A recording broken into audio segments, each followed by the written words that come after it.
In Ecuador, the candidates to the presidency and the National Assembly closed their campaigning ahead of the elections of next Sunday, August the 20th.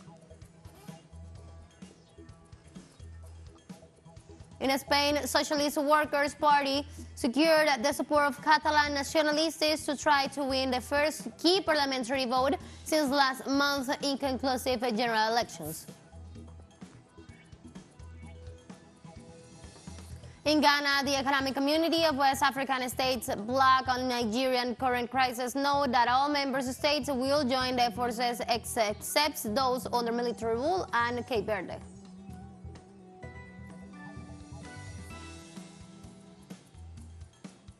Hello, welcome to From the South. I'm Ana Marrero from the teleSUR headquarters in Caracas, Venezuela. We begin with the news. Stay with us.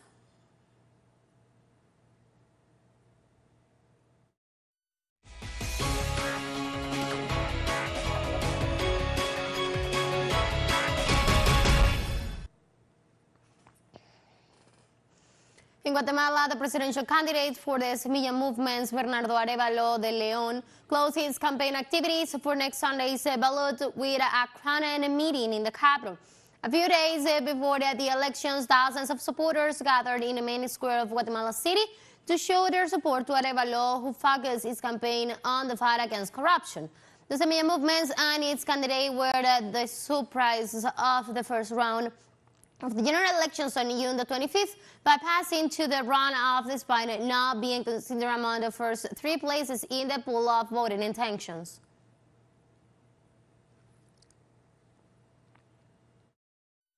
Promote a national anti-corruption system to eradicate this cancer, a painful disease that we have to attack from multiple sides.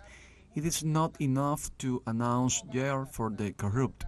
We have to know how to dialogue as a nation, to hear in every corner where we are impoverishing ourselves. In Ecuador, the candidates to the presidency and the National Assembly closed their campaigns on Thursday in view of the elections of next Sunday, August the 20th. The pretenders to the presidential shirt carried out during this date their last proselytizing activities to convene Ecuadorians to vote for them before the electoral silence begin as stipulated by the legislation. In turn, the National Electoral Council informed that those deprived of liberty without an executed sentence will be able to vote in the authorized penitentiary centers. Today, we are moving forward with another milestone in the electoral calendar, granting the right of persons deprived of liberty without an executive sentence, complying with the Constitution and the democracy of the country. This act of unity, of working together with all the organizations that have accompanied us, the institution of the states, and the citizens, we are demonstrating and giving a clear message that only unity and the strength to face adversities will make it possible that just as we did in times of pandemic, we faced death, we went to elections without vaccines, today we will not be the exception. Trade unions organizations in Ecuador have demanded that the national government guarantee the security of citizens during the next Sunday general elections. Jose Villavicencio, president of the United Front of Workers, at a press conference held by the president of the Workers United Front, held the executive, the armed forces, and the national police responsible for protecting the participation of the Ecuadorian in the voting.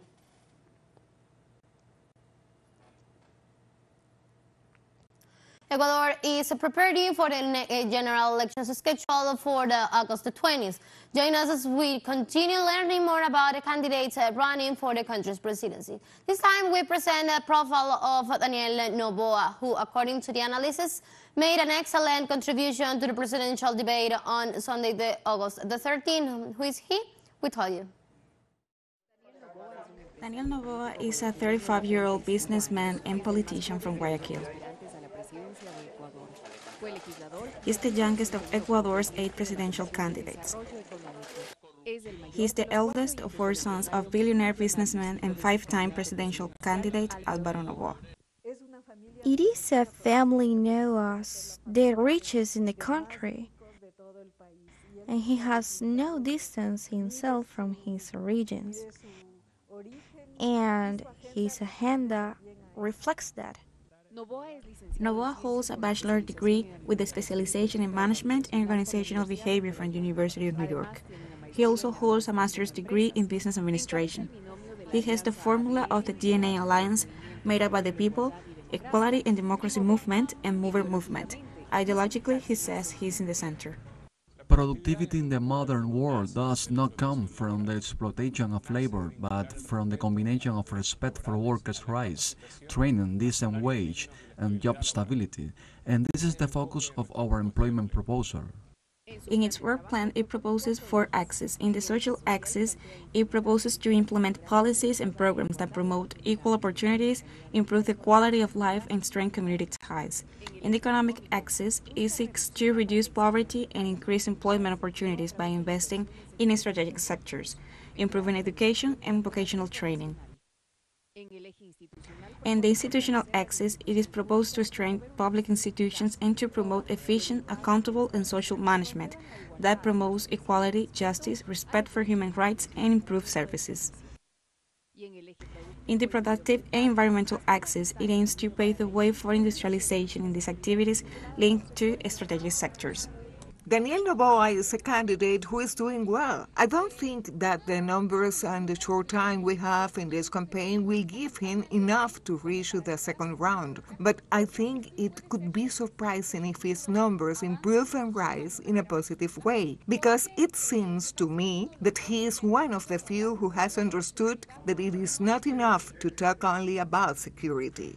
According to analysts, his participation in the presidential debate was one of the most outstanding and well received by the audience. Perhaps he was the surprise of this debate, because he showed a lot of coherence, he showed knowledge of the issues and also clear positions.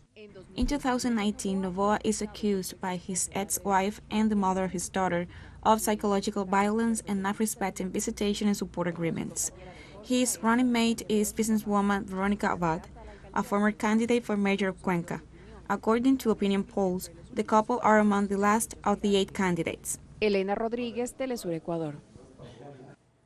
The President of Colombia, Gustavo Petro, requests the Attorney General's office to reopen the case of Odebrecht process and of the financial conglomerate Grupo Aval. In addition, they're reviewing the contracts with a banking subsidiary corporation, Corporación Financiera Colombiana, Corfi Colombiana. The head of state also ordered the Foreign Ministry to use all the mechanisms of legal collaboration with the governments of the United States and Brazil to establish the damage and reparations generated by the conglomerate Grupo Aval to the nation. Petro detailed that the contracts between the financial subsidiary Corfi Colombiana and the state is to be reviewed, starting with the legal stability contract.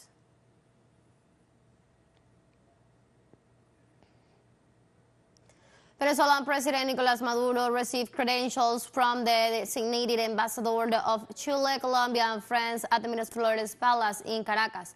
In the middle of a solemn act, the president personally welcomed the ambassador for Chile, Jaime Gasmuri, Colombia, Milton Rengifo, and France, Manuel Pineda. The ambassadors ratified their government's willingness to work with Venezuela to continue promoting relations and bilateral cooperation.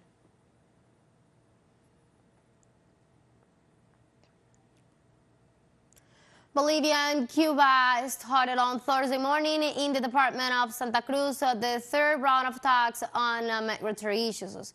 The General Director of Consular Affairs and Attention to Cubans, President's Award of the Foreign Ministry of the island, Ernesto Soberdon, heads the delegations attending the talks in Santa Cruz de la Sierra, capital of the department of Santa Cruz. A note stated that both parties examined the issue of migratory flow and evaluates the realization of joint actions.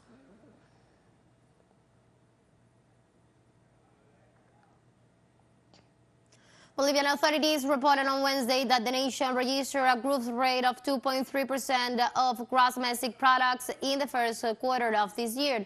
The Minister of Planning, Sergio Cusicanqui, confirmed the information and said that Bolivia remains on the path of economic growth, reaching 2.3% in the first quarter of 2023, driven mainly by domestic demands, which grew by more than 10%.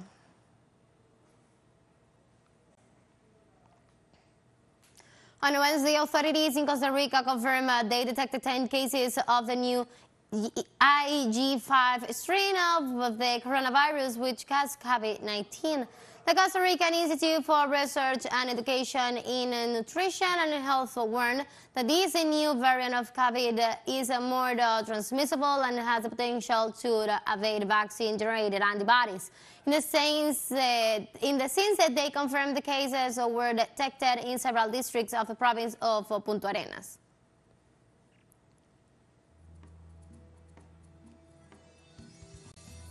Let's take a very first break, but remember you can now follow us on our TikTok account teleSUR English, where you'll be able to see news in different formats, news updates and more. Stay tuned for more news.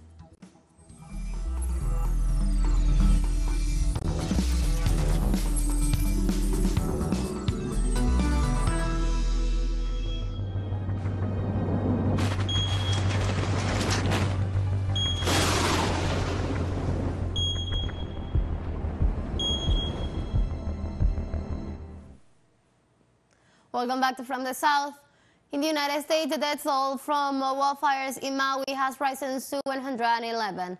During a press conference on Wednesday, the Hawaii Governor Josh Green announced the latest toll of victims affected by the fire. In addition, he affirmed that rescue teams have managed to exterminate about 38% of the most affected areas.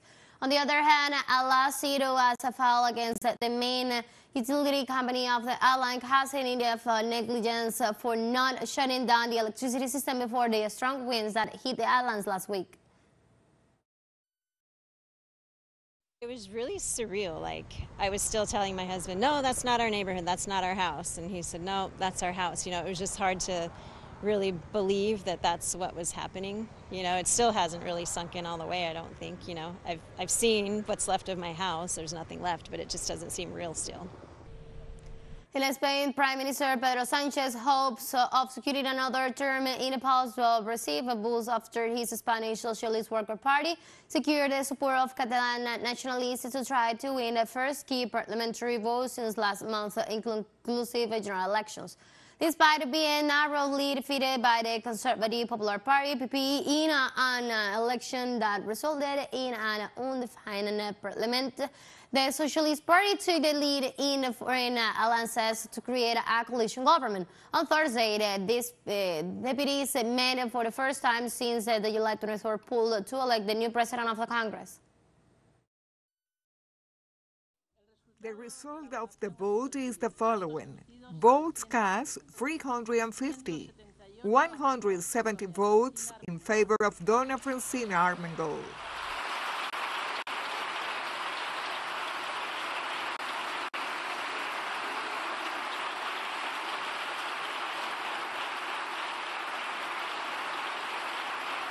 Belarusian President Alexander Lukashenko met with the Chinese Defense Minister Li Shangfu in Minsk on Thursday to discuss military cooperation between the two countries.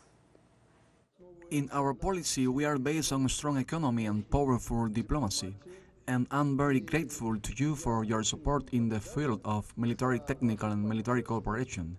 In this regard, we primarily rely on our friends, the Russian Federation and China above all. Belarusian President highlights Belarus' contribution to world peace. Let me express sincere and deep respect for your high contribution to peace and development throughout the world. At the beginning of the year, the state visit of the President of Belarus to China took place, during which the heads of state reached important agreements on further strengthening bilateral cooperation, including the military sphere. The purpose of my visit to Belarus is precisely the implementation of important agreements at the level of heads of state and the further strengthening of bilateral military cooperation. Let's take our last break, but before we invite you to visit our YouTube channel at teleSUR English, where you'll be able to watch any interviews, top stories, special broadcasts, and more. Hit the subscribe button and active the notification bell to stay up to date on the world's most recent events. One final short break, don't go away.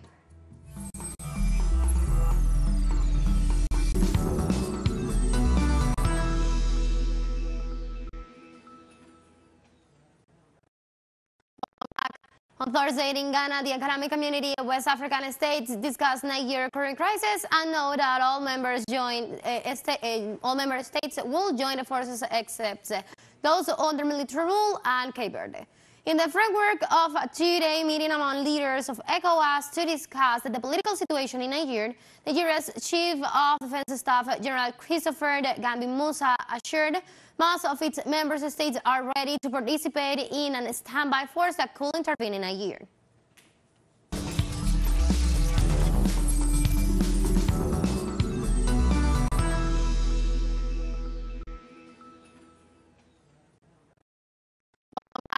On Thursday in Ghana, the economic community of West African states discussed Niger current crisis and know that all member states will join the forces except those under military rule and Cape Verde. In the framework of a two-day meeting among leaders of ECOWAS to discuss the political situation in Niger, Nigeria's Chief of Defense Staff General Christopher Gambi Musa assured most of its member states are ready to participate in a standby force that could intervene in Niger.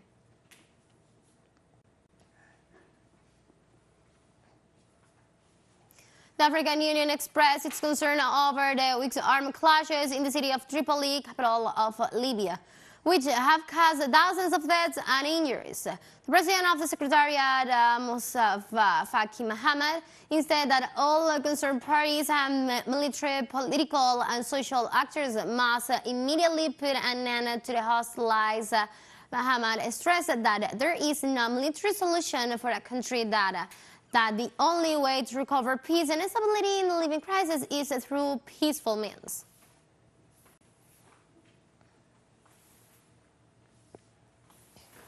And the African Peace and Security Council, the body responsible for the decision on conflict resolution and implementation of decisions within the African Union, agreed not to use force against the military council in Niger. According to the French newspapers Le Monde, during the recent council meeting, it was decided, however, that to temporarily suspend Niger's participation in an AEU activities in view of the situation in the country.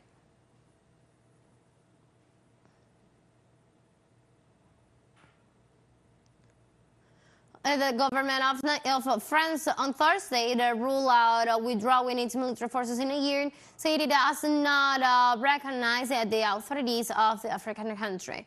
The French government explained that the military forces that are in the country responds to a request of national legitimate authorities on the basis of agreement signed with them to fight terrorism. At least 500,000 French troops are in Niamey as part of the Burkina operation deployed in the Sahel, despite the fact that the current military junta that rules the country considers the French presence in the territory undesirable.